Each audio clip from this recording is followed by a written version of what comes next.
Allahumma salli wa sallim wa barik wa karim ala sayyidina wa maulana Muhammad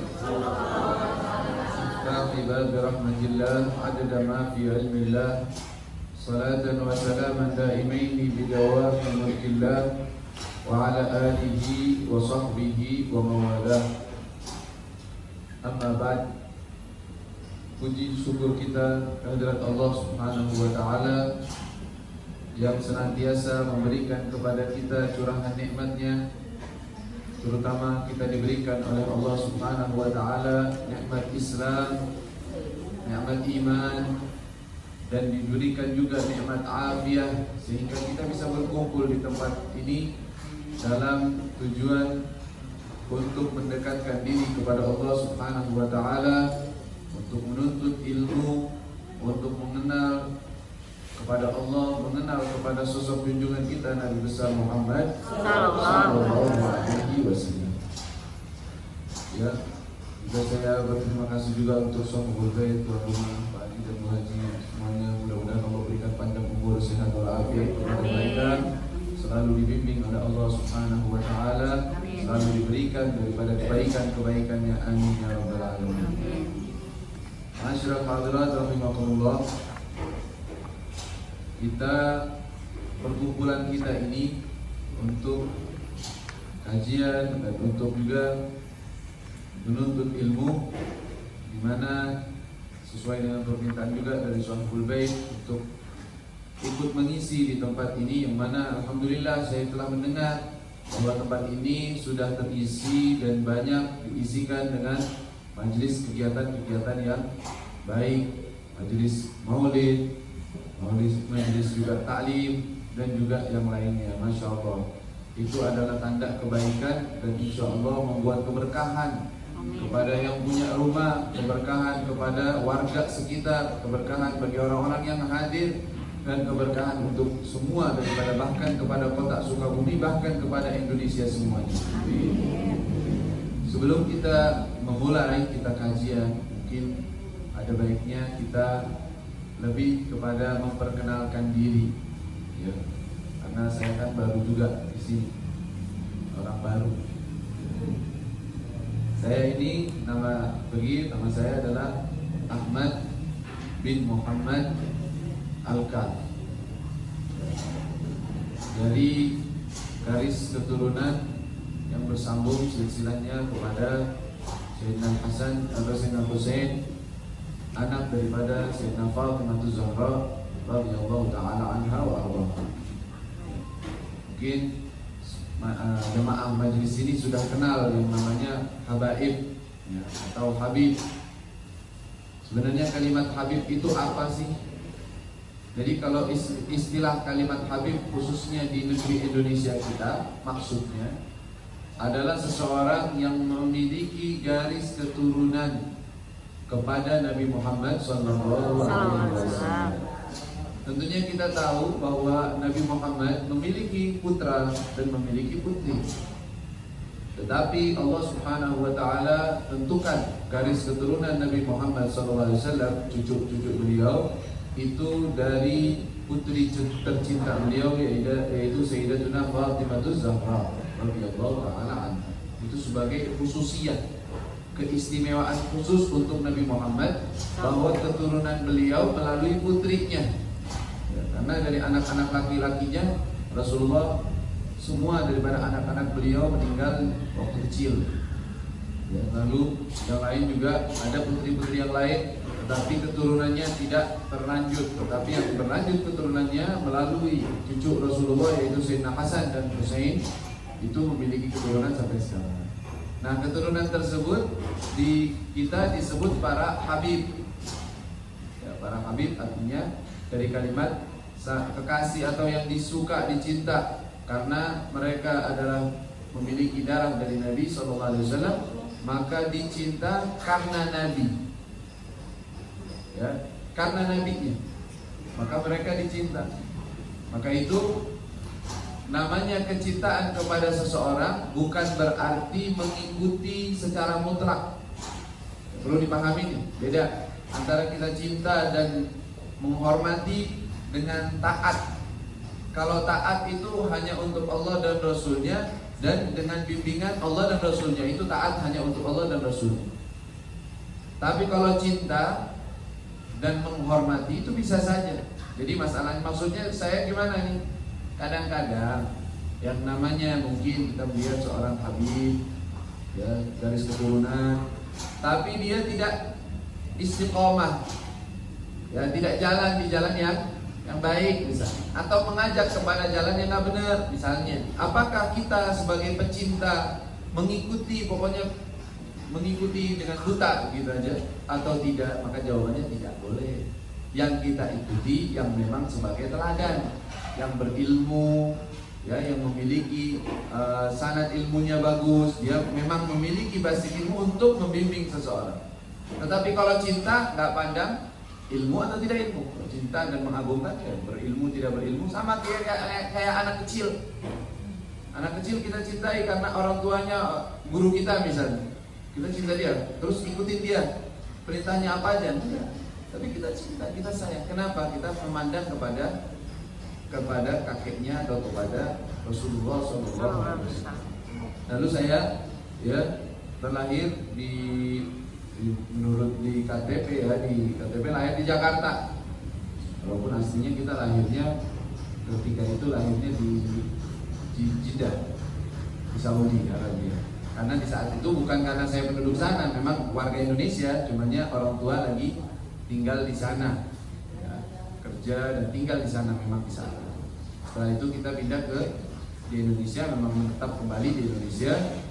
Dan saya setelah lulus dari madrasah sanawiyah, ya, MTS, saya melanjutkan pelajaran atau belajar di pesantren, pondok pesantren, yaitu pondok pesantren yang namanya Darus Sa'adah di Cipayung, Bogor, ya, dekat sebelum Puncak kan ada Cipayung, Bogor.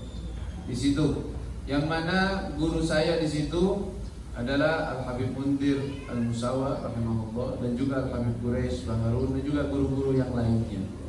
Belajar di situ kisaran 2 tahun kurang lebih.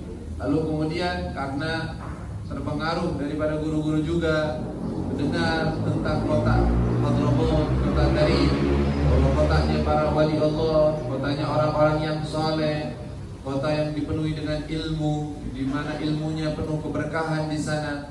Tergeraklah hati untuk ingin menuntut ilmu di negeri dari di kota dari Hadramaut sana. Lalu saya minta izin dari orang tua, atau memintakan dari orang tua untuk memberangkatkan saya, dan alhamdulillah, ya. Makanya ini 2 faktor, kalau ada, ya berarti itu Allah telah memberikan nikmat luar biasa kepada seseorang. Apa? Pertama, dia menginginkan untuk menuntut ilmu. Kedua, dukungan dari orang tuanya. Kalau dia pengen menuntut ilmu tetapi ada tekanan dari orang tuanya, nggak didukung, repot juga, nggak dapat ilmu. Saya nggak berangkat ke Hadramaut kalau nggak didukung dan dia dibiayai. Saya nggak bakalan bisa cari uang sendiri untuk pergi ke sana. Tapi alhamdulillah dengan karunia dari Allah, saya berangkat dari Hadramaut sana untuk menuntut ilmu pada tahun 2003. Ya, 2003 saya berangkat ke sana, belajar di sana, duduk di sana, dan alhamdulillah betah sekali di sana. Sampai 6 tahun di sana.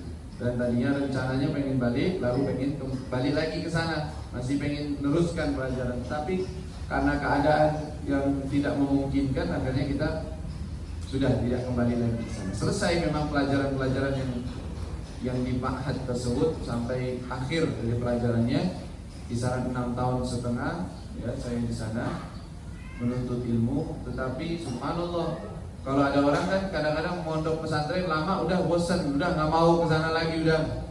Tapi kita enggak. Kota Tarim ini luar biasa. Orang yang ke sana betah di sana dan pasti rindu lagi pengen ke sana. Ya, begitu terus, daya tariknya kuat.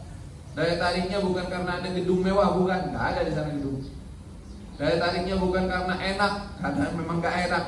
Cuaca ya begitu, kadang dingin sekali, kadang ya panas sekali. Begitu cuacanya di sana. Ya, tetapi subhanallah, suasana di sana itu suasana yang mengingatkan kita kepada kota Madinah, mengingatkan kita kepada orang-orang terdahulu, bagaimana mereka menghidupkan masjid-masjid mereka, menghidupkan tempat-tempat ibadah mereka, tempat ilmu itu sangat diisi, itu luar biasa. Ya, sampai 6 tahun belajar, kemudian kembali ke Indonesia. Tidak lama saya menikah, ya alhamdulillah juga istri saya ikut hadir dalam majelis ini dan anak-anak juga ikut, ya alhamdulillah. Itu menikah dengan Syarifah ini, yang mana dia juga besar di Hadramut. Subhanallah, kita nggak tahu, tapi memang ketentuan dari Allah Subhanahu wa taala. Ternyata istri saya sudah pernah, bukannya belajar, bukan, tapi tinggal. Jadi tinggalnya memang di Hadramut. Dari usia 5 tahun udah dibawa sama bapaknya ke sana. Usia 5 tahun. Sampai sana belajar di sana, ikut sekolah di sana, belajar di sana. Kembali kisaran usia mungkin 19 tahunan atau 18 tahun, kembali ke Indonesia, nggak bisa bahasa Indonesia, lupa. Ya, lalu baru dia belajar lagi bahasa Indonesianya. Makanya kalau ada yang lagi ngobrol, kadang-kadang dia bahasanya kayak nggak bukan orang Indonesia. Iya, karena memang lancaran bahasa Arab gitu ya. Alhamdulillah. Tapi nggak rugi orang belajarnya, ngertinya bahasa Arab. Ya, baca Quran paham, baca hadis paham. Itunya yang bedanya. Kalau kita kan ngaji tapi paham? Enggak. Kalau nggak dijelasin ya nggak paham. Tapi kalau kita ngerti bahasa Arab, kita ngaji ngerti, baca Al-Quran ngerti, walaupun juga dalam ngertinya, tetapi kan paham, bahasanya sama bahasa Arab. Ya, begitu. Lalu kita berdakwah di Jakarta. Saya tinggal di Jakarta, orang tua juga tinggal di Jakarta, tinggal di daerah Condet. Ya, yang terkenal daerah Condet sekarang daerahnya para habaib. Ya, kalau di Condet itu nggak ada gang, nggak ada tempat kecuali di situ ada habibnya, di situ pasti ada. Artinya yang keturunan di situ tuh ada banyak memang. Ya. Lalu saya tinggal di sana juga dakwah, membantu orang tua dan juga yang lainnya, memiliki majelis-majelis juga, mendirikan majelis di rumah, majelis taklim dan keliling di sana. Kemudian tergerak ya karena orang tua memang memiliki tanah di daerah Parung Kuda, Sukabumi sini, Parung Kuda. Punya tanah dari semenjak tahun 2002. Masih murah itu tanahnya. Udah gitu memang di dalam kebun, dalam masuk dalam perkebunan aja begitu. Punya tanah di sana. Dan orang tua saya, ayah saya, abah saya itu bangun rumah di situ. Artinya untuk kita singgah kalau seandainya mau, ya kayak hitung-hitung rekreasi begitu. Kalau mau dibilang villa sih nggak villa, ya biasa aja rumah. Ya, cuman untuk rekreasi aja. Jadi tanahnya kepake gitu, biar nggak mubazir. Karena udah bertahun-tahun ditinggal begitu saja. Dan subhanallah, setelah berjalannya waktu, memang saya juga punya niatan ingin membangun dan memiliki pesantren. Dan niatan pengen. Kenapa? Karena saya pengen hidup dalam lingkungan semuanya dalam kebaikan. Pagi baca zikir bersama-sama, siang hari pagi juga belajar, ada yang belajar dan mengajar. Kan itu suasana yang nikmat seperti itu. Ya, kita di dunia tapi seperti itu kan kayaknya bukan di dunia tuh. Yang pagi hari belajar, siang azkar, zikir, ntar baca maulid, ntar baca begini. Subhanallah, suasananya luar biasa, terjaga. Makanya saya ingin membangun seperti itu, bahkan bukan untuk diri saya sendiri. Artinya para guru-gurunya, ustadz-ustadznya, saya pengen satu kompleks semuanya di dalam. Hidup bersama-sama dalam lingkup agamis yang bagus. Itu maksudnya. Kan kita ingin membentengi diri kita, ingin membentengi anak-anak kita, ingin membentengi orang-orang yang sekitar kita dari gangguan-gangguan dari luar. Benteng yang terbaik ya pesantren itu.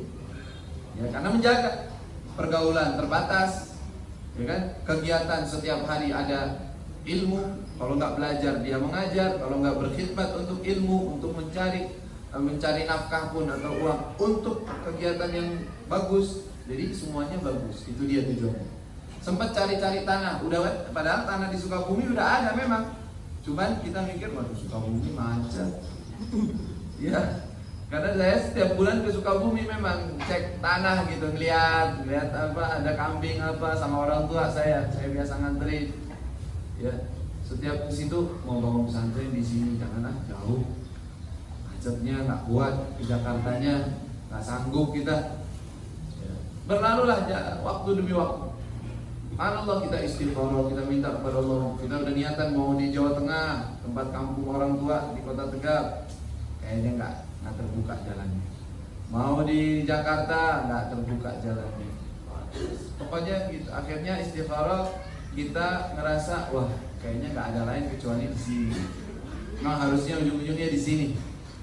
Jodoh kita di sini sepertinya. Ya udah, saya niatkan, saya bilang kepada orang tua untuk saya mau. Gimana kalau saya bangun pesantren di sini? Wah, orang tua senang sekali. Ya, tanah tidak sia-sia saya beli. Buat apa saya beli kalau bukan buat akhirat? Buat apa lagi? Kemana? Mau dibangun? Mau kemana? Bangunannya juga apa? Tapi kalau untuk pesantren, untuk akhirat, ambil silahkan. Pakai untuk yang kau mau. Ya, tentunya kan kita harus musyawarah dengan ibu rumah tangga kita juga kan. Ini dari Jakarta masalahnya, perginya bukan ke Sukabumi kota, bukan. Ya, perginya ke kampung, masuk dalam lagi. Ya, perlu musyawarah juga, karena kita hidup nggak sendirian. Ya, musyawarah bagaimana? Ya, alhamdulillah terbuka hati juga, mau untuk tinggal di sana. Makanya saya putuskan, walaupun belum ada pesantren, saya bilang, tetapi alhamdulillah ada rumah, kita bisa tinggal. Ayo kita mulai. Jadi kegiatan ke Jakarta ya masih ada juga sih, kadang-kadang masih ada rutin 2 minggu sekali atau sebulan 2 kali gitu, ada ke Jakarta ngisi acara atau ngisi taklim di sana. Tetapi lebih fokus ke daerah Sukabumi. Subhanallah, sudah dimulai dan sudah diwakafkan tanah tersebut oleh orang tua saya. Dan ya kita sekarang ini masih di awal-awal, baru mau akan membangun. Ya tentunya minta doa juga dari para Pak Haji, Bu Haji dan para hadirat semuanya, minta doanya mudah-mudahan Allah mudahkan dalam pembangunan yang zahir dan pembangunan yang batin. Kalau zahir itu bangunan naik tanah sama semen, itu zahir. Tapi kalau bangunan batin itu apa? Ya hakikatnya pesantren. Hakikatnya pesantren apa? Ilmu. Ya, ada belajar, ada kegiatan-kegiatannya, ya ada ada semua daripada apa yang dimaksud daripada pendidikan pesantren ada, itu batinnya, bangunan batin. Kan kadang-kadang ada bangunan pesantren zahirnya ada, tapi batinnya nggak hidup. Bangunannya megah bagus, tapi batinnya nggak ada, kegiatannya nggak jalan. Itu nggak mau kita. Makanya dari sekarang kita juga sudah ada kegiatan belajar mengajar walaupun dengan orang-orang kampung situ. Karena tujuan pesantren bukan cari orang dari luar harusnya, tetapi malah memperhatikan orang kampung situ juga. Mereka yang paling perlu juga untuk ilmu. Makanya kita buka taklim setiap malam, setiap hari Selasa, malam Rabu, Selasa, Rabu, Kamis, 3 kali dalam 1 minggu kita ngaji di rumah orang kampung situ. Ya, para pemuda-pemuda pada datang, ya pada kita mengumpulkan untuk kita ajarkan dan kita berikan ilmu yang bermanfaat insyaallah. Itu subhanallah, kita juga di sini setelah tinggal di Sukabumi, gak lama, 1 bulan setelah kita tinggal, kita berpikir ingin mendirikan majelis yang kayak di Jakarta. Kalau di Jakarta majelis taklim banyak sekali. Majelis taklim di masjid, majelis taklim ba'da isya yang malam, yang pemuda-pemuda itu banyak sekali. Nah, kita lihat di Sukabumi untuk majelis yang pemuda-pemudanya itu sedikit. Akhirnya tergerak hati, ayo kita buat cabang daripada majelis Rasulullah yang ada di Jakarta. Karena saya salah satu mengajar juga di situ di majelis Rasulullah. Akhirnya saya lihat siapa yang di daerah sini yang bisa ikut bareng untuk mendirikan majelis Rasulullah. Ternyata ada jamaah dan juga orang-orang pecinta majelis Rasulullah yang mereka siap artinya ada hadrohnya, ya, pukulnya, dan ada qasidahannya, dan ada orang-orang yang mau yang mendirikan majelis tersebut. Akhirnya kita dirikan, alhamdulillah, ya biasanya fokusnya di daerah Cisaat, ya daerah Cisaat. Ya kadang-kadang bisa keliling aja, bisa juga keliling, tergantung nanti perkembangan dari majelis tersebut. Kita dirikan yaitu majelis yang setiap hari Senin malam Selasa. Senin malam selesai semalam ya. Akhirnya juga ketemu dengan Pak Haji, ketemu dengan Bu Haji. Mereka juga ingin ada diadakan di sini majelis taklim karena memang sudah ada katanya. Meminta saya untuk mengajar di sini, membuka majelis taklim. Saya memang tujuan saya datang ke sini adalah untuk menyampaikan ilmu Nabi Muhammad SAW. Jadi kapanpun, dimanapun, kalau saya bisa, memang waktunya tidak bertabrakan dengan yang lainnya, maka saya harus harus menyempatkan diri. Karena tugas saya itu, nggak punya tugas lain. Tugas lain berkhidmat untuk Nabi Muhammad SAW. Akhirnya kita sepakat sama Haji dan Pak Haji karena saya Senin malam sampai malam biasanya sampai jam 10, setengah 11, kadang-kadang pulang dari sini jam 11 sampai di rumah ya sekitaran sejam karena kan kita masuk ke dalam daerahnya. Sudah kita putuskan bagaimana kalau Selasa pagi. Hanya kenapa ditentukan Selasa pagi? Karena semalam kita majelis. Daripada bolak-balik ke sana, datang lagi, udah sekalian jalan sudah di sini. Maka kita adakan insya Allah di hari Selasa. Lalu kita ditanya mau ngajinya apa, Habib, mau membahas apa nih? Ya terutama juga ada permintaan bahwa inginnya yang lebih kenal kepada Nabi Muhammad SAW, biar lebih cinta lagi. Ya akhirnya kita putuskan ya kita akan mengkaji kitab namanya Al-Khasaisul Kubra atau Tahdhib Khasaisul Kubra. Jadi kitab mengenai keistimewaan dan keagungan Nabi Muhammad SAW, mengikuti dari umur beliau, nanti dari lahir beliau apa saja kejadian yang luar biasa dalam kelahiran Nabi, ketika masa muda Nabi, bagaimana keadaan Nabi dalam masa muda. Jadi kayak ikut sejarah, tetapi lebih fokus kepada keutamaan Nabi SAW.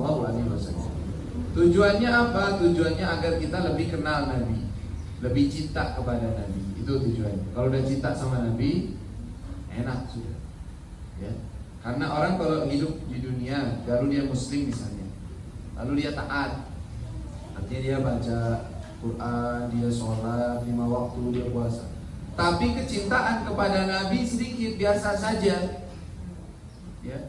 Nanti ketika dia meninggal dunia, kalaupun amalan baiknya banyak, tapi derajatnya ya sekedar apa yang dia dapatkan dari amalannya. Ya.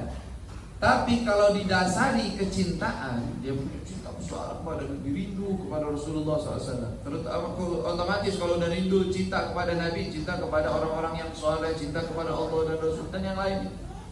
Ketika dia meninggal dunia, amalannya pas-pasan, dia akan dinaikkan derajatnya bersama orang yang dia cintai. Nah itu kan luar biasa.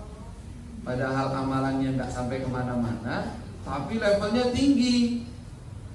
Ya, kenapa? Karena dasarnya ada cinta. Dan Nabi SAW sudah mengatakan, Al-mar'u ma'aman ahab yaumal qiyamah. Sesungguhnya seseorang akan dibangkitkan bersama orang yang dia cintai dari kiamat. Ya, dan juga sekarang ini kita harus tanamkan cinta kepada Nabi. Kenapa? Karena sekarang kita lagi diserang. Diserang apa? Perang dari atas bukan, senjata bukan. Tapi serangannya sekarang ini kepada hati-hati para orang-orang muslim dan muslimat.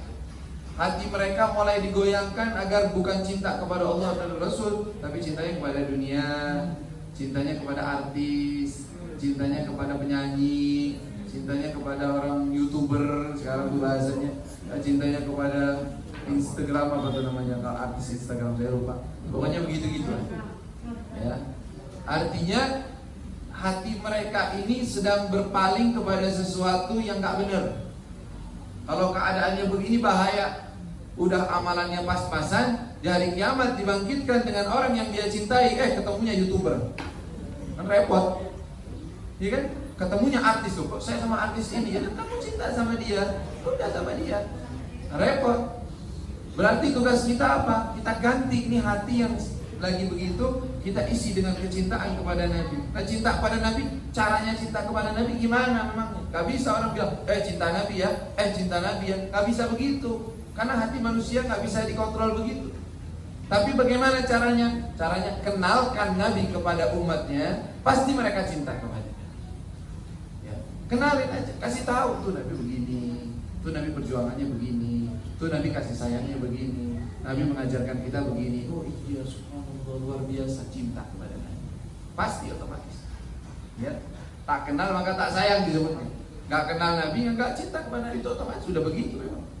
Maka itu, ini yang hadir di sini para muslimat, tugasnya kita setelah kita ngaji, misalnya kita tahu tentang sosok Nabi, kita ceritakan kepada anak-anak kita, kepada cucu-cucu kita, keluarga kita, duduk sama mereka, ayo sini Rasulullah tuh keadaannya begini, Rasulullah begini, kenalin. Karena kita udah jarang sekali duduk baca atau mengenalkan anak-anak kita dengan Nabi. Iya gak? Iya. Kapan kita cerita duduk sama anak? Cerita nih, saya mau ceritain tentang Nabi Muhammad itu bagaimana. Pernah duduk. Ya kan, duduknya apa? Dia setiap hari duduknya ditemani apa? Ditemani HP, ditemani TV. Kira-kira di TV, di HP ngenalin Nabi? Ya ngenalinnya ya begitu. Makanya gak heran kok ya ada ya orang-orang muslim, muslimat, tetapi ibunya mungkin Bu Haji, bapaknya Pak Haji, Masya Allah bagus, tapi anak-anaknya gak sejalan ya. Kok pakaiannya malah pakaian-pakaian yang minim, laki-lakinya potongan rambutnya, gaya-gayanya. Kenapa ya? Jawabannya gampang, karena dia gak kenal Nabi Muhammad SAW. Itu. Makanya ini sesuatu tugas kita untuk mengembalikan umatnya Nabi kepada Nabi Muhammad SAW. Kalau udah balik ke bapak aslinya, itu Nabi Muhammad SAW, udah kenal. Dibimbing Nabi, dikasih tahu ini haram, kata Rasulullah, ini nggak boleh, ini sesuatu yang nggak boleh. Oh ya udah, tinggalkan dengan senang hati. Kalau dikasih tahu oh, ini bagus, ini dapat pahala, ini sunnah, dikerjakan dengan senang hati, nggak usah pakai paksa-paksa. Tapi kalau orang nggak ada basis cinta, nggak ada kecintaan, sunnah ya sunnah doang. Ya, ini dosa nggak boleh. Semua orang juga kayak gitu, repot ini. Dalilnya begitu, akhirnya dia dibilang ini yang haram, semua orang begitu, sama aja. Kita nggak usah kaku, nggak usah repot. Akhirnya paham syariat atau paham Islam dengan sesuatu yang salah. Makanya penting kita ingin menanamkan kecintaan kepada Nabi, kita kenalkan sosok Nabi SAW dengan diselingi dengan nasihat-nasihat yang kita ambil dari kisah tersebut nanti. Ya, kalau ada suatu kisah, nanti kita ambil apa sih pelajarannya nih dari kisah Nabi ini, kejadian seperti ini, berarti kita ambil kisah yang begini, faedahnya begini. Juga pada pertemuan-pertemuan kita ini, saya ingin sekali juga ada interaksi, artinya ada tanya jawab. Silahkan nanti kita siapkan mau bertanya melalui tulisan atau bertanya langsung dengan mikrofon, langsung bertanya, ya silahkan. Kenapa? Ya mungkin ada pertanyaan. Ya mau pertanyaannya, kalau udah pertanyaan bebas. Ya bebas, nggak sesuai dengan tema pun nggak apa-apa. Ya, suatu pertanyaan tentang hukum, tentang apa ya. Selagi saya tahu dan saya masih mengingat daripada permasalahan tersebut, maka kita akan jawab. Kalau kitanya lupa, yang namanya manusia, karena kita kan bukan kita yang bawa syariat ya. Makanya kita kalau ditanya, kadang-kadang ada orang ya, orang awam kirain seorang ustadz yang alim itu adalah ustadz yang kalau ditanya langsung jawab, pintar jawabannya langsung. Itu belum tentu itu yang alim.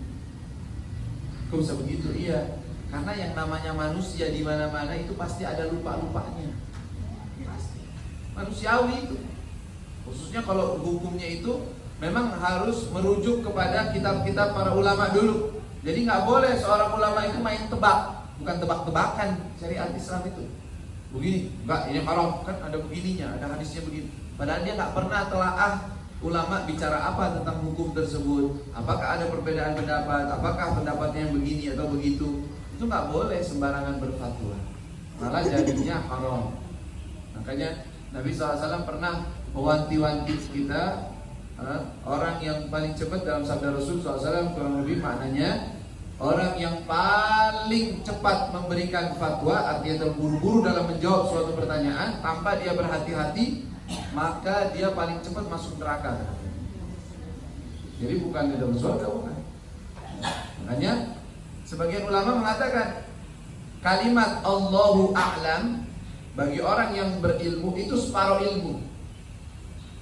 Orang udah belajar ilmu banyak, ya. Lalu dia ditanya, lalu dia karena dia nggak yakin dan dia harus lihat lagi penelaah daripada kitab-kitab dari ulama yang mengatakan, dia mengatakan Allahu a'lam, saya nggak tahu. Ini separuh ilmu bagi dia.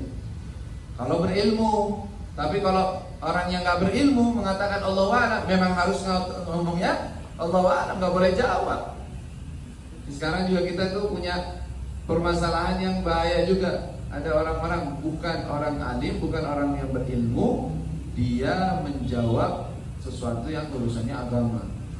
Pertanyaan-pertanyaan, jawab aja, orang boleh, kalau gini aja boleh, nggak boleh seperti itu.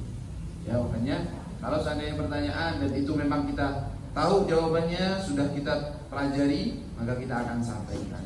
Tapi kalau seandainya belum atau perlu kita rujuk kembali kepada pendapat para ulama yang sudah menyebutkan hukum tersebut, maka kita akan merujuk dulu. Jadi dibikin PR buat saya. Ya, jadi begitu. Ya, majelis ini kita dirikan atau kita adakan, insya Allah tujuannya yang seperti itu tadi, kita yang meminta keberkahan Nabi Muhammad SAW. Ini menyebut Rasulullah SAW. Katanya Habib Ali Al-Habsyi dalam maulidnya, wa bi'arfi dzikrihi tatayyabatil majalisu wal mahafil. Dan dengan menyebut Nabi Muhammad SAW, maka suatu majlis, suatu perkumpulan akan menjadi wangi, menjadi harum, menjadi indah. Sallallahu alaihi wasallam. Dan Habib Ali Habsyi itu begitu lah. Kalau udah cerita, kalau udah ngajar, yang pasti diingat, yang pasti disebut ya Nabi Muhammad sallallahu alaihi wasallam. Karena kan orang akan menyebutkan idolanya dia. Selalu yang diingat ya idolanya dia. Selalu yang dikenang ya idolanya dia. Jadi beliau tidak memiliki idola kecuali Nabi Muhammad SAW. Makanya selalu mengingat Rasulullah SAW. Selalu ingin menyebarkan daripada sifat-sifat, daripada keagungan Nabi Muhammad SAW. Makanya nanti kita dalam kajian kita akan mengaji bersama, yaitu kitab Al-Khasa'is Al-Kubra yang karangan oleh Al-Imam As-Suyuti. Lalu kitab tersebut dikecilkan ya. Yang hadir mungkin repotlah kalau bawa kitab-kitab begitu, masa mau terjemahinnya, nanti terima jadi aja lah, gampang. Ya, bawa buku tulis biar ingat. Nanti kalau ke rumah, oh cerita apa hari ini? Cerita tentang kemuliaan Nabi, tentang kelahirannya, atau cerita tentang masa kecil Nabi, atau cerita tentang apa yang disebutkan dari kitab-kitab terdahulu tentang sosok Nabi Muhammad SAW itu apa saja. Jadi kita tulis tuh judul-judulnya dan apa saja kisah menarik di situ, tulis sebagai bekal kita. Nanti kalau kita pulang, oleh-oleh bukan makanan doang, ya, oleh-oleh juga ilmu yang bermanfaat. Kita bagi cerita, ya. Dulu begitu, dulu kita banyak sering ngumpul sama orang tua kita. Tapi dulu ya mungkin yang di sini pada tahu masa-masa sebelum televisi tentunya ya. Tapi kalau udah ada TV, masya Allah, ya, bahkan nggak mau duduk sama orang tuanya tuh. Anak ada yang betah duduk sama orang tuanya, ngobrol sedikit pun nggak mau. Yang cari HP, cari ini, mencari TV, ya. Makanya kita juga harus nanti juga insya Allah dalam penyampaian kita sampaikan apa saja hal yang penting di dalam mendidik anak-anak kita, dalam ya tarbiyah kita, dalam pergaulan kita bersama keluarga kita agar merubah. Jadi saya ingin orang-orang yang hadir di majelis taklim, ya, rumahnya, keadaan rumahnya tidak sama dengan orang yang tidak hadir taklim. Maksudnya gimana dirubah rumahnya, dekorasinya? Bukan, rumahnya biarin. Tapi kegiatan di rumahnya itu harus Islami, harus mengikuti ajaran Nabi. Sholat 5 waktu, ada berjamaah, kegiatan-kegiatannya, ada ngaji, pengajian seperti ini. Bikin di rumah. Ya, yang punya tempat sedikit, bikin walaupun sama keluarga aja. Yuk kita ngumpul yuk keluarga. Baca maulid yang biasa dibaca di sini.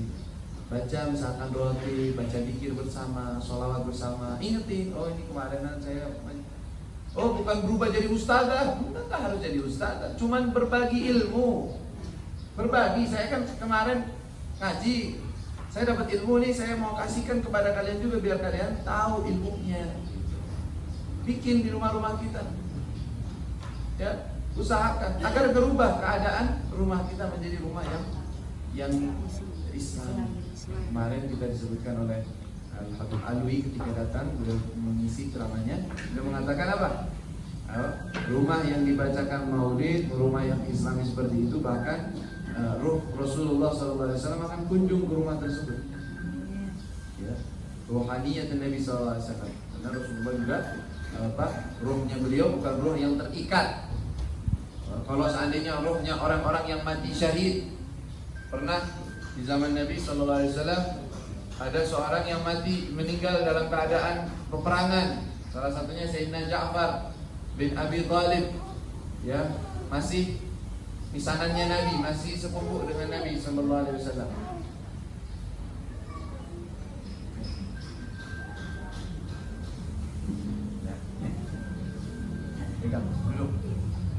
Duduk. Ya. Begitu. Jadi ini seorang sahabat namanya Ja'far bin Abi Thalib. Dia meninggal dunia dalam peperangan jauh di negeri Yordania sana. Kan dari Saudi, Arab Saudi ya. Kalau sekarang ini kan negaranya namanya Arab Saudi. Atau dari kota Madinah ke Yordania itu jauh banget jaraknya. Ya, kalau dulu perjalanan 1 bulan pakai onta. Jauh, ya. Itu sahabat Nabi yang berperang di daerah sana, di daerah Mu'tah, Yordania. Itu meninggal dalam peperangan, bukan meninggalnya dalam keadaan terpotong tangannya kanan dan tangan kirinya terputus gara-gara dia berperang. Setelah meninggal dunia, ya, namanya rohnya para syuhada kan bisa liling.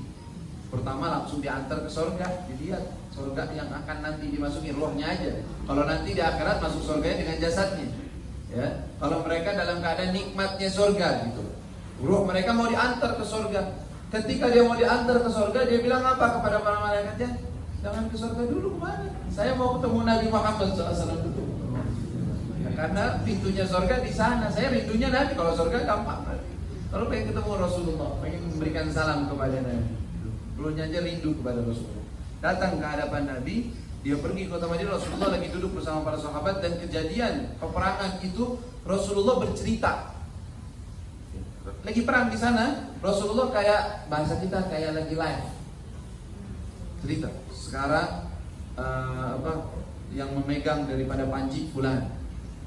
Sekarang fulan meninggal, mati syahid. Diteruskan oleh fulan. Diceritain depannya sahabat. Setelah cerita tersebut Rasulullah duduk, itu Rasulullah melihat ke atas dan mengatakan Waalaikumsalam warahmatullahi wabarakatuh. Tahu-taunya Rasulullah membalas salam. Sahabat pada bingung, siapa nih yang berikan salam? Nggak ada orang di sini, nggak dengar suara salam, tapi Rasulullah membalas salam. Lalu Rasulullah menceritakan kepada para sahabat, mengatakan, ini tadi barusan lewat depan kita ruh daripada Ja'far bin Abi Thalib. Datang ruhnya bersama rombongan malaikat. Rasulullah lihat ruh, lihat malaikat. Artinya ruhnya bukan gentayangan ya, bahasanya sama gentayangan. Gentayangan kayak orang nggak jelas itu. Jadi nggak ada ruh orang berdosa terus gentayangan, nggak ada. Malaikat nggak nganggur.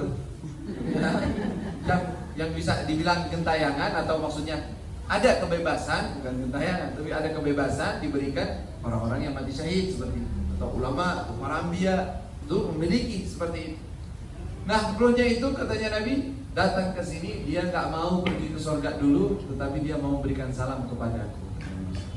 Jadi dia datang ke sini dengan rombongan para malaikat yang mana Allah telah menggantikan karena dia terputus tangannya dalam peperangan, maka Allah berikan kepadanya 2 sayap, yang mana dengan sayap tersebut dia bisa keliling surga dengan sayap tersebut.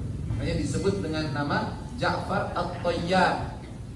Ja'far At-Tayyar, Tayyar artinya yang terbang. Kok bisa terbang? Dia bukan terbang waktu hidup, enggak. Karena meninggalnya begitu, akhirnya digantikan oleh Allah. Maksud kita bawa cerita ini apa? Bahwa ruhnya orang-orang yang mati syahid aja bisa mengunjungi.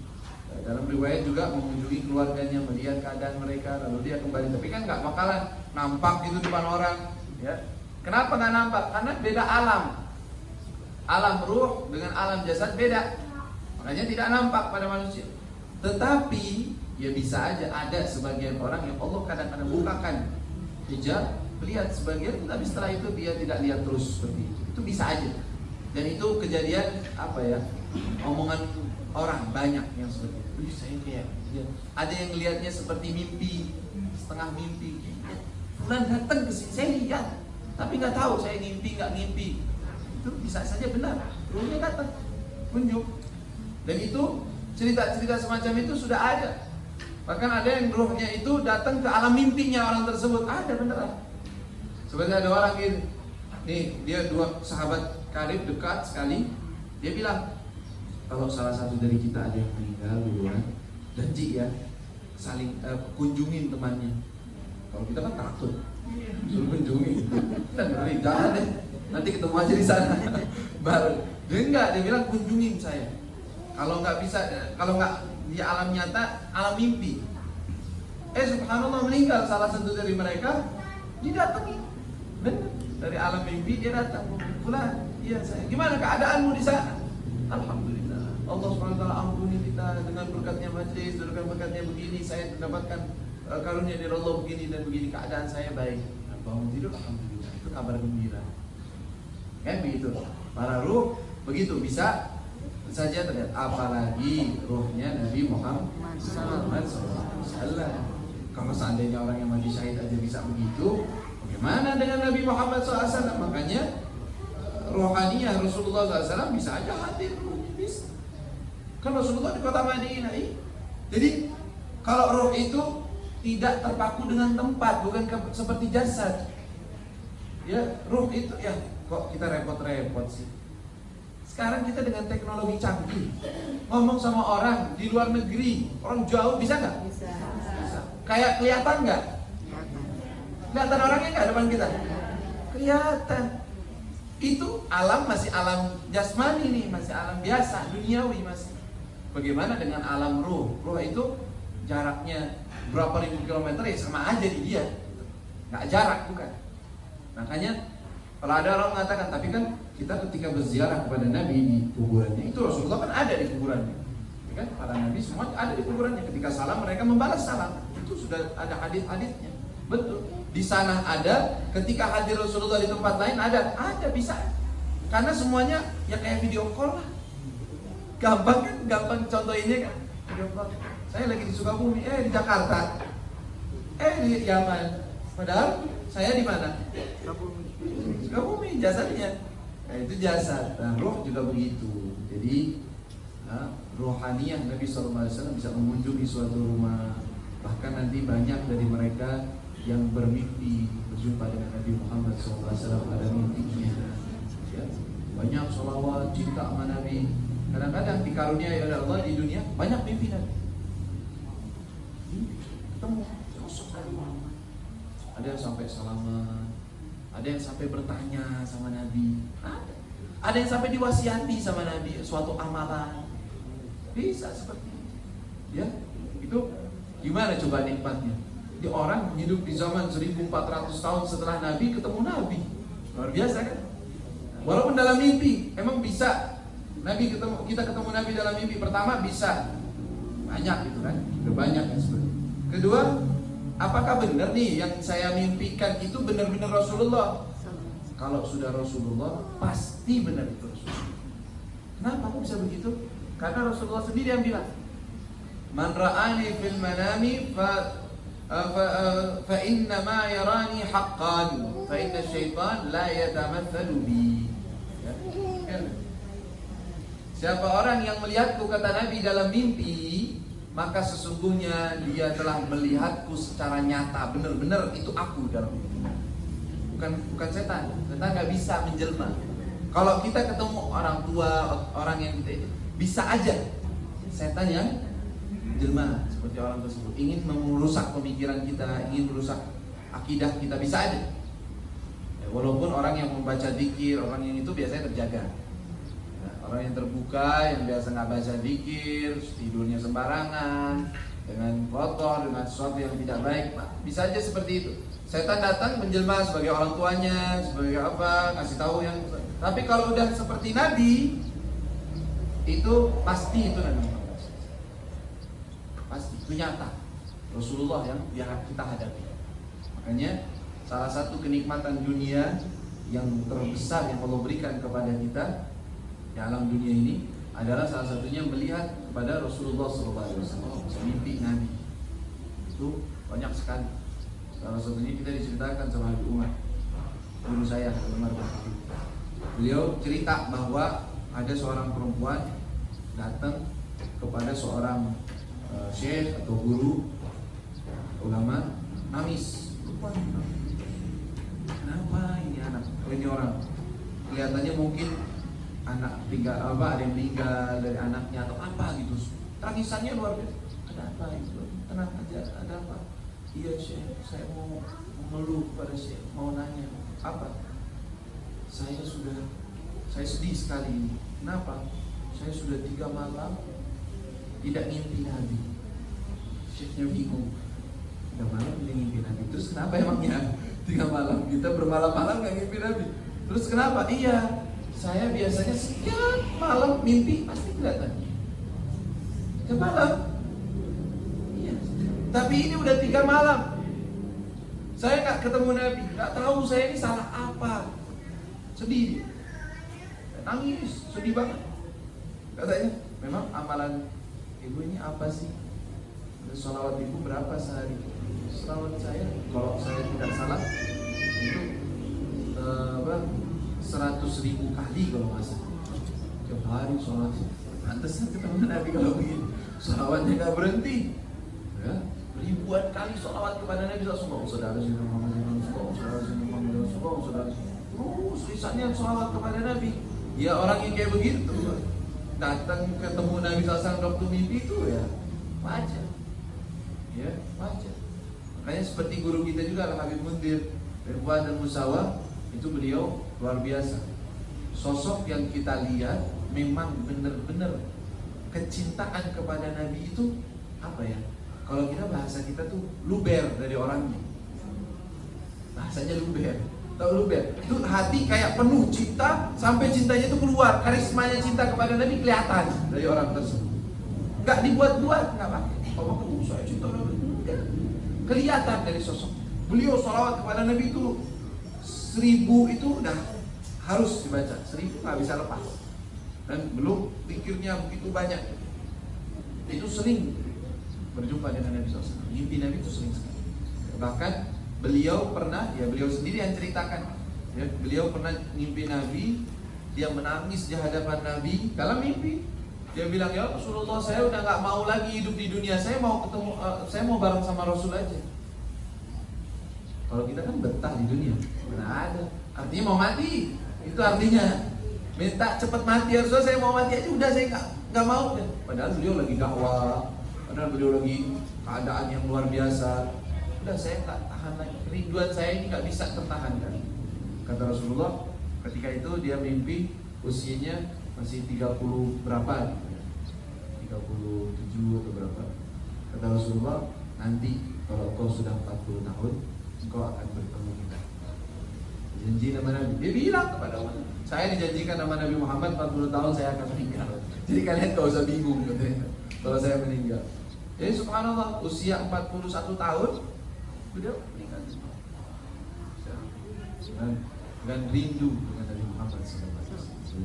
Dan beliau berapa banyak menanamkan kecintaan kepada Nabi, pada umatnya Nabi Muhammad SAW. Berapa banyak tuh pemuda-pemuda yang mereka itu hadir dari majelisnya itu, wah luar biasa. Benar-benar cintanya, berubah keadaan rumahnya, berubah keadaan kehidupannya, cari nafkahnya, apanya berubah karena mereka merutinkan hadir di majelis-majelis seperti itu. Berubah keadaan mereka menjadi orang-orang yang benar-benar berjalan di jalan Nabi Muhammad SAW. Ya, ini mungkin yang saya bisa sampaikan. Ya, barangkali mungkin ada yang mau bertanya. Sekarang ini majelis pertama ini untuk perkenalan, ya kan? Ya, mudah-mudahan perkenalan ada manfaatnya di dunia dan di akhirat. Doakan juga saya untuk insya Allah bisa dimudahkan oleh Allah dalam pembangunan pondok pesantren. Ya, doakan terus karena doa itu insya Allah diijabah oleh Allah SWT. Karena ini tujuannya untuk menyenangkan baginda Nabi Muhammad SAW. Kalau nggak nyenengin Nabi, nggak usah kerjain tadi. Pengennya menyenangkan hati Nabi Muhammad. Kalau sudah hati Nabi Muhammad gembira, senang, pintunya Allah terbuka. orang bisa nyenengin hati Nabi. Pintu Allah terbuka, pintu Allah daripada doa, daripada semua yang kita. Jadi tidak, padahal mau tutup, tapi ada cerita lagi ya. Ada seorang sahabat di zaman Nabi itu kadang-kadang mereka kan berjaga-jaga. Mungkin kejadian tersebut bukan di kota Madinah. Kalau kota Madinah aman, nggak perlu jaga-jaga. Mungkin di luar ketika mereka berperang atau apa, mereka kalau lagi buat kemah untuk Nabi, mereka berjaga di depan. Namanya juga pemimpin mereka Nabi Muhammad SAW. Pastikan mereka beronda gitu, duduk jaga di depan. Subhanallah, turun firman Allah Subhanahu wa taala, wallahu ya'simuka minan nas, bahwa Allah Subhanahu wa taala menjagamu dari orang. Artinya enggak ada orang datang kepada Nabi membunuh Nabi secara diam-diam begitu, enggak ada. Dijaga oleh Allah. Akhirnya Rasulullah bilang kepada orang-orang yang jaga, semua kalian pulang, balik pada tempat-tempat kalian, istirahat, karena Allah telah menjaga saya. Kata Allah, berarti enggak perlu dijaga orang. Semuanya pada balik, kecuali satu orang tetap berada di depan emangnya Nabi, di depan. Rasulullah pas keluar, loh, bulan, kok anda masih di sini? Sedangkan saya sudah katakan kalian kembali saja, sudah nggak apa-apa, nggak usah berjaga. Ya Rasulullah, saya di sini bukan untuk berjaga. Oh, di sini mau apa? Mau apa di sini? Dan saya di sini ini cuman siap aja ya Rasul. Barangkali engkau memerlukan suatu hajat, maka saya siap bantu. Perlu hajat sesuatu, perlu mau ke kamar kecil, mau kemana, saya siap bantu. Rasulullah senang. Lihat niat baik umatnya kepada Rasulullah SAW. Lalu Rasulullah ketika gembira, apa yang terjadi ketika Rasulullah gembira? Datang tawaran yang tidak disangka-sangka. Kata Nabi apa? Salni ma badana. Ayo, coba engkau sekarang minta kepadaku apa yang kau mau. Kira-kira kalau kita ditawarin sama Nabi, minta deh apa yang kau mau. Minta apa? Minta rumah. Hah? Minta apa lagi? Mobil. Minta tanah. Kita pikirannya dunia aja gitu. Sahabat ini dibuka ini, udah kalau udah Nabi bilang, minta saja padaku apa yang engkau mau, berarti apapun yang dia ucapkan bakal dikasih, bakal diijabah pada Allah. Karena udah ditawarkan oleh Nabi. Dia Rasulullah, ini tawaran besar nih. Tunggu ya Rasulullah, saya mau mikir, kasih waktu. Nah itu silakan pikir. Dipikir merenung. Jadi ya Rasulullah, ada pertanyaan, minta apa? Satu, saya ingin mendampingi engkau di surga. Udah, ada lagi yang lain? Enggak, itu aja. Tawarin, ada lagi yang lain enggak? Kalau kita kan banyak ya. Nah dulu banyak, satu, dua, tiga. Dikasihnya berapa? 5, saya mau minta satu, pertama ini, kedua, enggak ada yang lain. Ada yang lain? Enggak ada, itu aja. Jadi kata dia mikir sendiri, kalau saya mintanya dunia bakal habis. Kalau saya mintanya ini, itu akan habis. Kalau surga nggak ada Nabi, itu nggak enak nikmat. Udah, saya mau mintanya mau bareng sama Nabi. Cita-citanya tinggi banget ini. Sekali cita-cita luar biasa. Kata Rasulullah, ini bantu saya, artinya hajatmu sudah dikabulkan. Tetapi bantu saya juga untuk engkau dengan memperbanyak sujud kepada Allah. Banyak sujud terus, insya Allah hajatmu itu sudah saya kabulkan. Minta kepada Allah Subhanahu wa taala hal tersebut. Okay? Maksud saya apa nih bawain cerita? Kenapa kok Rasulullah memberikan tawaran? Nih ceritanya di sini nih maksudnya. Kalau Rasulullah buka tawaran tadi itu, minta apa yang kau mau. Kenapa? Karena dia menggembirakan. Kan nyenengin Nabi. Bilang saya nggak mau jaga, saya mau khidmat sama Nabi, saya mau bantu Nabi. Perlu apapun saya siap di sini ya Rasulullah. Saya pembantumu ya Rasulullah. Rasulullah senang dari umatnya sadar dan ingin membantu Rasulnya. Makanya datanglah tawaran dari Nabi SAW atau pemberian, mintalah apa yang kau mau. Artinya apa? Orang yang menyenangkan hati Nabi, pintunya Allah terbuka. Itu maksud saya. Kenapa kok orang yang menyenangkan hati Nabi terbuka pintunya? Pintu dekat kepada Allah, pintu doanya dia dibuka sama Allah SWT. Kenapa? Karena menyenangkan, menggembirakan hati Nabi Yuna Muhammad SAW. Dan tidak ada sesuatu yang menyenangkan hati Nabi seperti kita menyebarkan syariatnya Nabi SAW. Menyebarkan apa yang beliau ditugaskan oleh Allah kepada umatnya, kita ikut membantu dalam menyebarkannya. Maka Rasulullah paling senang kepada umatnya yang seperti itu. Mudah-mudahan dalam pertemuan kita mendapatkan keberkahan dan bisa menyenangkan hati Nabi Muhammad SAW. Amin amin ya rabbal alamin. Mungkin ada pertanyaan atau bagaimana, dan serah saya kembali. Ayo, ada pertanyaan. Bib, mau nanya yang tadi, Bib, yang 3 malam nggak ketemu Rasulullah. Ya. Terus kenapa, Bib? Iya. Tadi si wanita tersebut, ya, setelah ditanya kenapa engkau tidak ketemu, saya nggak tahu. Ya si syekh ini sebenarnya bingung juga mau jawab apa. Hah? Dia sholatnya banyak, setiap hari sholat tetap, tapi kok nggak ngimpi Nabi? Si syekhnya, ya udah, kau banyak taubat, istighfar tetap, banyakin sholawat lagi, udah gitu aja. Mau jawab apa lagi nih? Orang kedudukannya dia ini setiap hari mimpi. Mungkin syekhnya tersebut yang ditanya nggak seperti itu. Nggak seperti itu, nggak setiap hari ngimpi Nabi, nggak sering lihat Nabi. Makanya dia nggak bisa jawab apa-apa. Saya malah dapat nasihat ini sebagainya. Ya, untuk memperbanyak salawat kepada Nabi SAW. Dan ini banyak sekali seperti itu. Insya Allah orang-orang yang hadir di majlis ini, insya Allah nggak lama ketemu mimpi dengan Amin. Insya Allah. Banyak salawat kepada Rasulullah, terus mengingat Nabi Muhammad, pasti dikaruniai oleh Allah bisa bermimpi dengan Nabi SAW. Amin. Ada yang bertanya? Assalamualaikum Habib. Salam. Apakah kalau kita bertawasul misalnya hadiah kepada Nabi, hadiah kepada orang tua kita, selagi kita mendoakan mengirim Al-Fatihah, mereka hadir melihat kita gitu. Iya. Ini suara lain ya, bincang. Bagus. Ini jelas. Udah selesai baru bincang. Walhasil tadi pertanyaannya apa? Apakah kita ketika tawassul atau mengirimkan Fatihah kepada Nabi atau kepada orang-orang soleh atau kepada orang tua kita, bahwa ruh mereka akan hadir? Ini mungkin kalau kita katakan ruh mereka hadir, belum tentu. Dan itu nggak harus. Yang penting itu hadiah kita sampai tidak. Yang penting hadiah kita insya Allah sampai, karena itu kan doa. Bahwa membaca Fatihah adalah suatu ibadah, amal ibadah, memiliki pahala. Pahala kan punya kita. Kita mau kasih ke orang, ya suka-suka kita, boleh aja. Karena itu seperti uang gitu, seperti duit. Duitnya kita mau kasih orang, boleh nggak? Boleh aja. Nah, pahala seperti itu. Kita menghadiahkan pahala suratul Fatihah kepada orang-orang yang sudah meninggal di antara kita, itu sampai insya Allah kepada mereka. Dan itu juga otomatis mereka kenal. Otomatis. Coba ya, kita di dalam dunia aja. Kalaupun dia orangnya miskin, sudah kenal kita, ya alhamdulillah itu pahala untuk mereka. Kalau orang soleh, kok kita kasih hadiah sih? Pahala Fatihah. Padahal mereka orang soleh. Kalau udah amalannya udah bagus, kedudukannya udah tinggi di sisi Allah.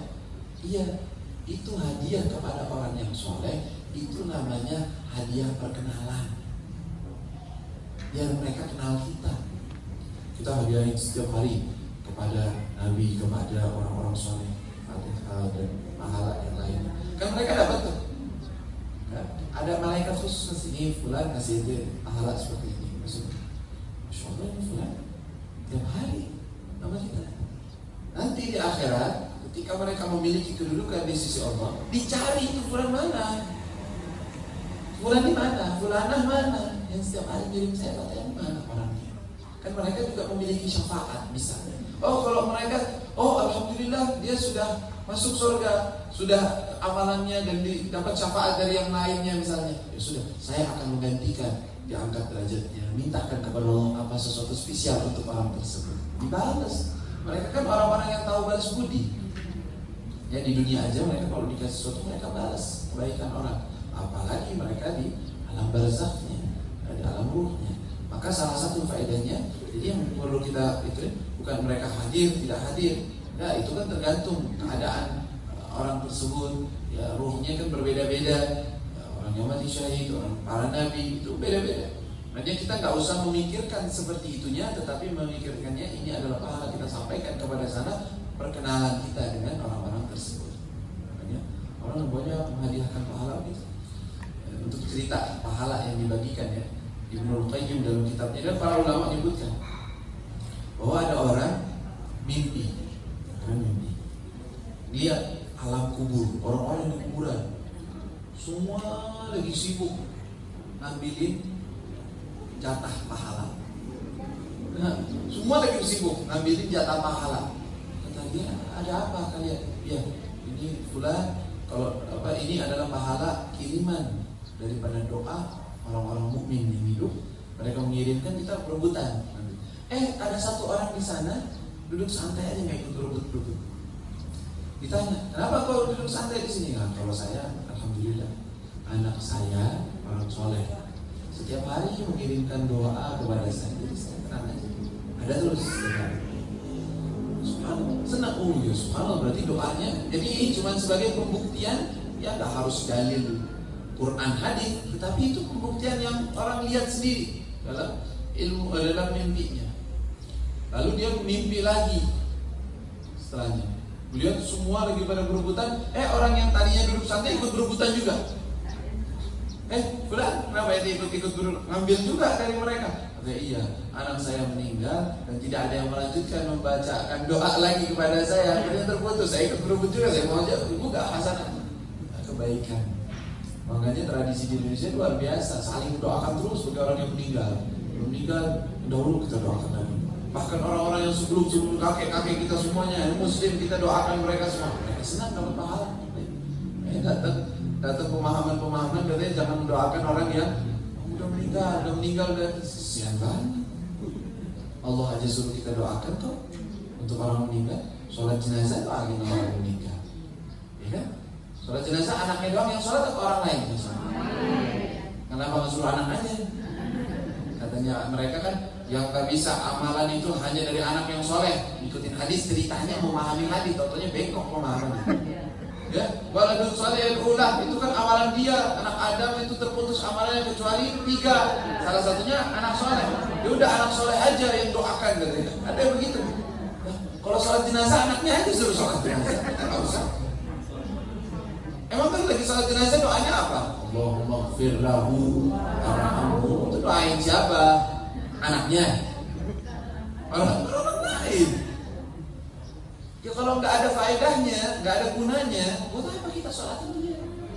Dalam hadis bahkan siapa orang yang disolatkan lebih dari 40 orang, dalam riwayat kalau softnya lebih dari 3 soft, maka mereka menjadikan jadi syafaat, artinya memintakan ampun kepada si orang yang meninggal tersebut. Orang meninggal ini nggak modalnya sedikit, gara-gara yang sholatinnya banyak, dapat banyak. Tuh sampai kenapa tahlilan baca doa kepada orang yang meninggal nggak sampai? Kenapa begitu? Nah, maka alhamdulillah kita mempunyai tradisi yang terikat dengan ilmu, dengan syariat, bukan sembarangan, bukan tradisi, bukannya adat Buddha, bukan, tetapi suatu tradisi yang sumbernya dari ajaran Nabi Muhammad SAW. Karena nggak harus, ini nggak ada contohnya di zaman Nabi. Jadi nggak bisa kita, Nabi nggak pernah tahlilan. Ya masya Allah benar, Nabi nggak pernah tahlilan. Saya nggak debat dalam urusan itu. Tapi saya mau tanya, Nabi pernah nggak bikin acara tahfidz Quran?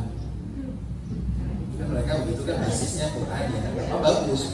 Tapi kan acara selamatan, mengundang orang untuk haflah tahfidz Quran yang sudah lulus. Memang pernah di zaman Nabi ada haflah tahfidz Quran?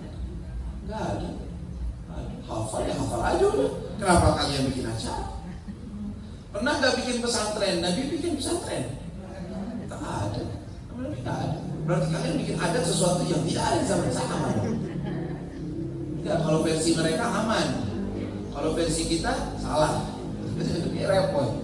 Padahal dasarnya sama. Selagi itu sesuatu yang baik, kita diajarkan, maka kita buat sesuatu yang tidak ada contohnya, tetapi memang dengan satu jalur boleh aja. Apa? Kita kumpul sholawatan, kumpul taklim, sama aja apa bedanya? Kita tambahin sholawat, kan baca sholawat. Ya begitu. Jadi pemikiran-pemikiran seperti itu udah dah. Itu kuno mungkin sekarang udah dah, tidak usah dengerin yang begitu. Ya nggak apa-apa, kalau seandainya ada pertanyaan nggak apa-apa tanya. Jangan ragu untuk bertanya kepada ulama, apa sih dalilnya kita? Kok kita boleh begini? Mereka bilang nggak boleh. Tanya aja, biar ngilangin keraguan aja. Kadang kan kita kan goyang juga, namanya orang nggak berilmu, ya kasih tahu. Ada sahabat Nabi nggak ada, sahabat nggak ada, yang ini juga nggak ada. Tuh, kalau benar pasti Rasulullah udah ngerjain. Jadi mereka, ya juga ya. Kalau kita awal-awal, ya juga ya. Kalau benar pasti Rasulullah udah kasih tahu. Padahal memang Rasulullah udah kasih tahu. Kita kumpul sholawat. Mau pernah sahabat kumpul sholawat? Iya, tapi kan sholawat disuruh sama Nabi.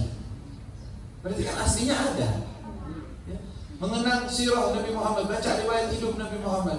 Emangnya disuruh sama Nabi merayakan Maulid? Enggak, tapi kan baca sirah Nabi memang salah. Terus mau baca sirah siapa kita? Sirah artis. Suruh baca, suruh ngomongin tentang siapa kita? Kalau bukan membicarakan tentang Nabi, membicarakan siapa kita? Jadi sebenarnya sudah ada, cuman mungkin versinya berbeda, cara penyampaiannya agak berbeda. Dan itu kan mengikuti zaman kadang-kadang. Memang kayak gitu perubahan. Di mereka juga begitu. Ini panjang kan? Sudah? Ada lagi pertanyaan? Itu lagi. Jadi tadi hanya orang-orang yang mati syahid yang bisa kadang-kadang melihat gitu ya keluarganya. Apakah kalau yang tidak soleh tidak bisa melihat keluarganya? Iya. Jadi yang udah meninggal. Iya. Kalau dia itu bukan harus mati syahid. Ada orang mati syahid yang diterima, dan kadang-kadang orang yang soleh dan orang yang baik terkadang juga ada. Tapi yang lain gimana? Ya beda-beda memang orang. Dan kita juga nggak tahu kesolehan orang di mana kita soleh. Contohnya si Allah bukan orang soleh. Ada orang kita dianggap kita biasa-biasa saja, biasa bukan orang soleh, bukan orang. Contohnya di sisi Allah orangnya soleh. Ya, jadi ya bisa aja. Tetapi dalil atau adanya mereka orang-orang yang baik bisa mengunjungi keluarganya, atau mereka mendapatkan laporan tentang keluarganya itu ada. Tentunya nggak semua, karena kan kadang-kadang orang yang nggak soleh sibuk di kuburannya, sibuk dengan siksaannya, ya kan? Sempat mengunjungi siapa? Jadi siksa, gimana mau kunjungan, ya kan? Tapi kalau dia tidak tersiksa dan dia memiliki kebebasan, sedikit dikasih izin Allah, ya. Kadang dilaporkan.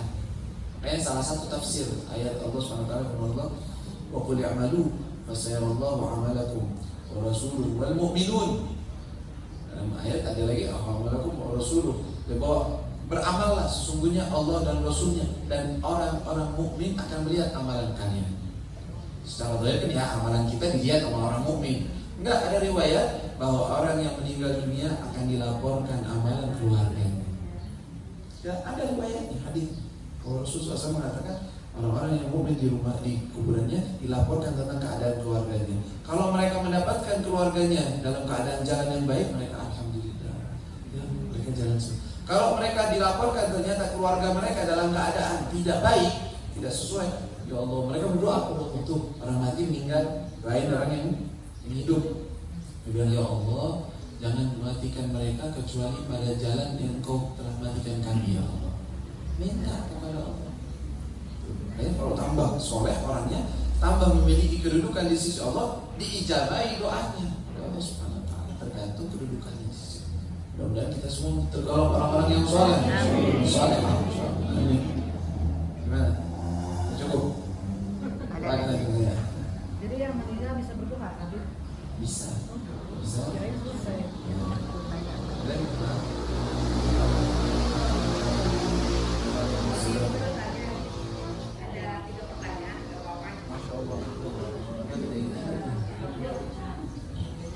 ya, dia pakai mikas. Kedengaran? Izin bertanya, Bib. Ada 3 pertanyaan. Satu, bagaimana cara mendidik hati biar senantiasa rendah hati, baik secara hablum minallah maupun hablum minas. Yang kedua, sombong adalah dosa iblis, yang menjadi wasilah dia keluar dari surga. Lalu ada pernyataan seperti ini, sombong pada orang yang sombong itu katanya sedekah, ya. Pertanyaannya, sombong yang bagaimana itu? Nah gitu. Terus apa itu benar? Ya itu inginnya ya. Terus ketika kita berhadapan dengan orang-orang yang nyinyir terhadap agama kita, terus kadang kita terpancing gitu ya. Gitu kadang-kadang kita ingin mengimbangi mereka. Yang ketiga, bagaimana memupuk kecintaan kita pada Nabi biar senantiasa dinamis selain kita terus membaca salawat. Demikian. Assalamualaikum warahmatullahi Ini bukan wabarakatuh. 3, ini udah 4. Lebih ya. Saya jawab dengan singkat tentunya. Ya, yang pertama bagaimana mendidik hati agar selalu rendah hati, ya, tidak sombong. Intinya sombong itu adalah seseorang merasa lebih hebat, lebih bagus dari orang lain. Dasarnya adalah apa kebodohan seseorang terhadap dirinya sendiri. Dia nggak punya apa-apa, dia kira dirinya punya sesuatu. Itu. Maka ketika seseorang kembali kepada asalnya, dia tahu bahwa dia adalah seorang hamba. Dia diciptakan oleh Allah. Semua kelebihan yang dia miliki semuanya dari Allah, bukan dari dia. Misalkan dia punya kelebihan harta, emang Allah Subhanahu Wa Taala yang membagikan itu atau kita sendiri? Kita dengan iman kita tahu itu pembagian dari Allah, bukan usaha kita. Banyak orang usaha lebih dari kita, ini nggak ada jadi kaya, jadi orang yang punya, ya kan? Berarti ini karunia dari Allah. Kita mau sombong pakai karunia dari Allah, gimana? Berarti kan kita nggak sadar, atau dengan kecantikan atau keindahan yang kita miliki, ya memang pilih waktu dilahirkan, oh jadi begini, atau itu pemberian dari Allah. Nah, kenapa kita sombong dengan suatu pemberian dari Allah? Sedangkan orang yang kita sombongkan itu emang dia milih jadi begitu keadaannya? Enggak. Itu juga pemberian Allah. Ketika kita sombong dengan sesuatu pemberian Allah kepada orang yang diberikan kepada Allah, Allah marah. Berarti kita nggak tahu diri. Nggak tahu diri. Saya yang kasih, saya yang beri, maka harusnya merendah. Anggap semua orang lebih baik dari kita. Anggap semua orang lebih mulia dari kita. Karena kita mikir gini, sebenarnya ini pembahasan panjang, 1 jam sendiri mau ngomongin tentang itu. Ya, tapi kita secepatnya gitu. Kita ketika memandang kepada orang lain, kita anggap semua lebih baik dari kita. Nah, timbul pertanyaan, nggak bisa. Kenapa? Orang yang saya lihat kadang-kadang dia nggak sholat, sedangkan saya. Orang yang saya lihat itu kadang-kadang nggak tutup aurat, sedangkan saya tutup aurat. Masa saya anggap dia lebih bagus dari saya? Gimana? Ya, kita mau bilang kita lebih bagus dari dia, kita sombong, nggak lebih bagus dari dia, tapi keadaannya, posisinya tuh benar, ya kan? Nyatanya tuh begitu. Jawabannya begini. Tetap kita nggak bisa memvonis kita lebih hebat, lebih mulia dari dia. Kenapa?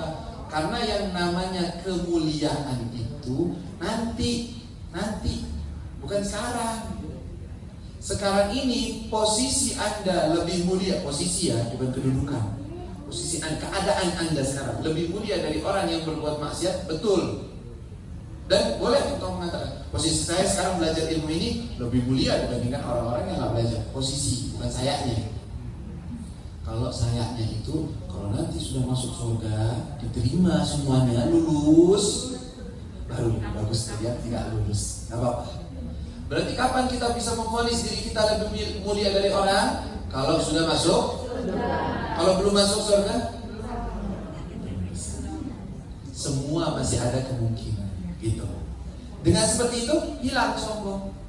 Kita nggak merasa lebih baik dari orang, nggak bisa. Oh ini orangnya bermaksiat, kesian dia bermaksiat. Insya Allah barangkali saja ada waktunya dia bertobat, jadi lebih bagus dari saya. Betul? Siapa yang tahu? Tetapi hal tersebut tidak boleh membuat seseorang tidak menasihati.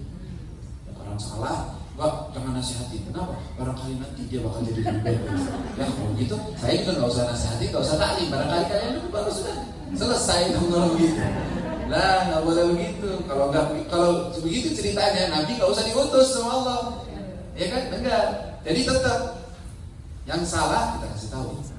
Ini bahaya, bisa masuk neraka. Hati-hati, bisa dihukum, bisa dapatkan suatu kecelakaan. Tapi kalau kebaikan kita dukung, gitu. Bukan berarti yang baik sudah pasti lebih mulia, ya. Atau yang jelek sudah pasti lebih jelek di sisi Allah Subhanahu. Itu kurang lebihnya seperti itu. Lalu kalimat sombong terhadap orang yang sombong itu adalah ibadah, ya. Artinya, kalaupun kita mau ambil ucapan seperti ini, walaupun baiknya ucapan seperti ini tidak diucap karena orang memahaminya salah. Ya, sombong dengan harta. Saya sombong juga dengan harta saya. Atau saya nggak punya, saya lebih bagus dari dia. Ya, itu dosa. Ya. Terus gimana? Sombong kepada orang yang sombong. Misalnya dia sombong dengan harta, saya nggak perlu minta dengan dia. Saya juga nggak menundukkan diri untuk mengemis kepadanya atau menundukkan. Ini arti sombong di sini. Artinya jangan merendah kepadanya agar dia tidak kelewat batasnya. Ini sedekah. Tapi kalau sombong terhadap orang yang sombong diartikan saya merasa lebih hebat dari orang itu maksiat. Nggak ada maksiat lebih bagus dari maksiat lain, nggak boleh. Dosa. Makanya saya lebih suka untuk tidak mengucapkan ucapan tersebut karena ucapan tersebut kadang-kadang disalahpahami. Disalahpahami oleh orang. Ya, dia sombong. Artinya sombong apa? Dia nggak mau dengerin taklim, nggak mau dengerin. Ya kita jangan terlalu merendah, jangan terlalu kita nasihati gitu. Itu kesombongannya di situ maksudnya. Oh, kan kita kalau dibilang gini, ada orang nggak semua orang datang ke rumah orang tersebut, orang yang baik, orang kaya misalnya, tapi dia sombong. Yang ini nggak mau datang kan dianggapnya sombong kan? Misalnya gitu. Nah, sombong semacam itu nggak apa-apa. Artinya ada jaga diri, jaga bahasa ininya sekarang jaga image. Jaim ya, jaim gitu. Artinya jaga diri, bukan sembarangan aja begitu. Ya. Kadang-kadang orang yang merendah juga salah sih, merendahnya terlalu parah gitu. Itu juga harus ada. Terus apa lagi? Itu hati mama itu lebih mengenal Rasulullah. Ya, kepada Nabi Muhammad SAW. Sebelumnya kita Selain selawat. ya, untuk terus kita selain kita membaca sholawat kepada Nabi, ya hadir majelis taklim yang mengajarkan cinta kepada Nabi. Itu paling gampang. Paling gampang sering duduk bersama orang yang cinta Nabi biar ketularan cinta sama Nabi. Itu paling gampang. Selain juga banyak mengisi waktu kita sesuatu yang berkaitan dengan Nabi Muhammad SAW. Ilmunya, syariatnya, sifatnya terus terulang-ulang di kita, dan juga menghindari hal-hal yang merusak kecintaan tersebut.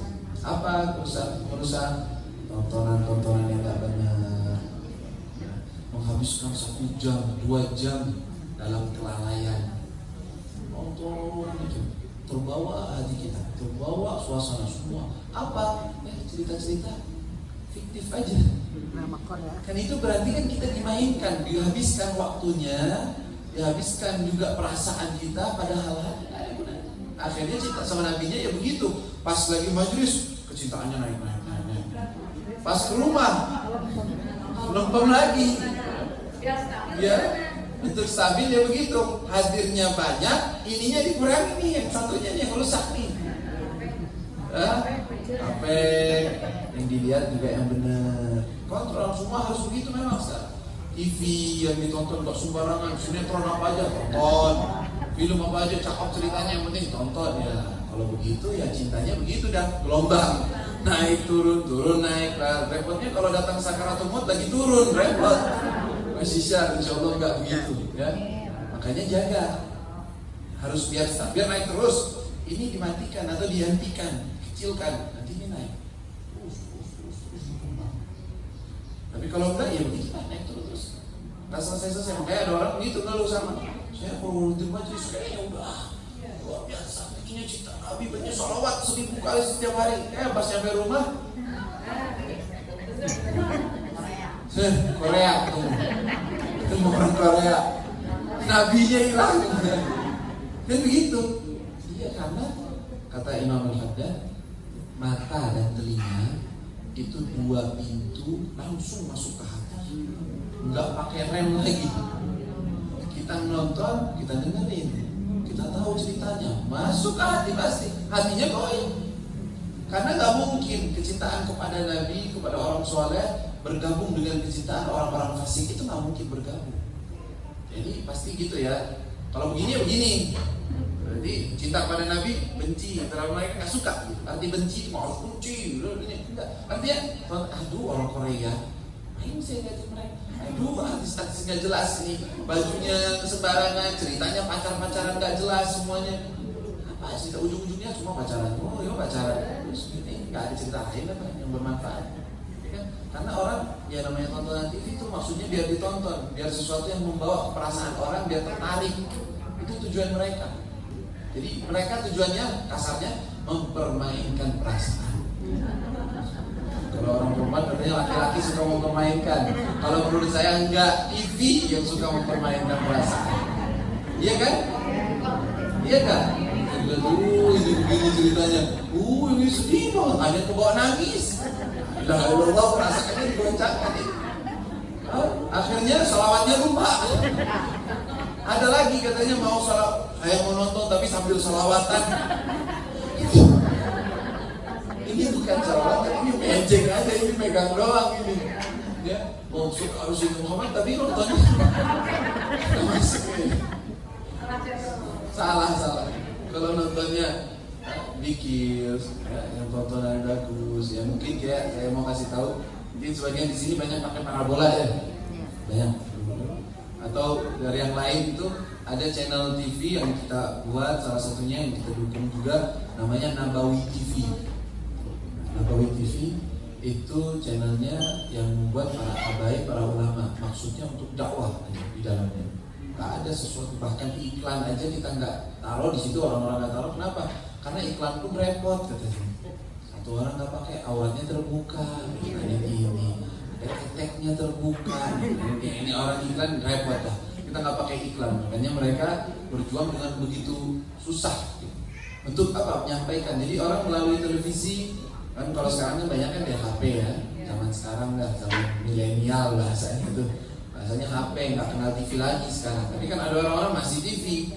TV juga dimasukin basisnya para ulama agar mereka ada pandangan kepada orang-orang soleh. Ada pembacaan maulid, ada pembacaan zikir. Enggak setiap hari rusak tuh mata, rusak itu hati dengan hal-hal yang jelek. Berarti jawabannya gitu ya? Bagaimana mensikapi orang yang suka nyinyir sama Nabi? Oh iya, betul. Ada banyak. Ini dia yang tadi saya bilang. Dan pertanyaan lagi juga, ada orang nyinyir kepada kita, ngeledek kepada Nabi, kepada Islam di sana. Kita kesel. Itu wajar. Karena kita sesuatu yang kita cintai diledek, kita pasti kesel. Itu wajar. Tetapi bagaimana cara menyikapinya? Kita harus menyikapi dengan dewasa. Harus dewasa apa? Jangan sampai kita diledek, kita balasnya ledekan. Berarti kita anak kecil. Tapi kita melihat ke sumbernya. Dia meledek karena nggak kenal Nabi, nggak kenal Islam dengan baik, dengan benar. Dia meledek. Berarti tugas kita mengenalkan Islam dengan baik, mengenalkan sosok Rasulullah. Itu tugas kita. Oh, setelah kita kenalkan tetap aja dia begitu. Ya namanya juga di dunia ini begitu. Di zaman Nabi ada orang kafir kan? Ya sudah. Kenapa kita bingung? Ada nggak di zaman Nabi yang mencaci Nabi? Ada. Ya udah, berarti di dunia nggak mungkin kita stop 100% nggak ada orang yang meledek Nabi, nggak ada orang yang nyinyir terhadap agama. Ya, cuman bedanya sekarang itu kita nampak kelihatan pakai HP. Dulu enggak, cuma di daerah orang yang bicara aja. Cuma sekarang luas gitu. Jadi kita gimana kalau marah? Cara marah kita atau cara untuk menolong Nabi dalam hal tersebut, kita sebarkan sesuatu yang bermanfaat kepada umat, yang memperkenalkan kepada Nabi SAW, kepada Islam, kepada Allah. Ya, nanti hidayah akan datang dari Allah SWT. Allah Ta'ala. Sudah cukup deh, masa tanya lagi. Selasa depan, insya Allah siapkan pertanyaannya. Kita insya Allah seperti itu. Oke, saya tutup dengan doa. Iya. Bismillahirrahmanirrahim. Alhamdulillahirrahmanirrahim. Allahumma salli wa sallim ala sayyidina Muhammad wa ala sayyidina Muhammad. Allahumma ja'al jam'ana hadha jam'an marhuma wa tafarruqana min ba'dihi tafarruqan ma'suma wa la taj'al Allahumma fina wa la minna wa la ma'ana syaqiyyan wa la mahruma. Allahumma hamdin ruha nabiyika Muhammad sallallahu alaihi wasallam alaihi waj'alna wa iyyahum jami'an qurrata 'aynin li Nabi Muhammad sallallahu alaihi wasallam. Warzuqna kamalan mutaba'atihi warzuqna kamalan ittiba'ihi ya arhamar rahimin. Ala hadhihi niyyah wa kulli niyatin salihah bisirri asrar al-Fatihah. Bismillahirrahmanirrahim.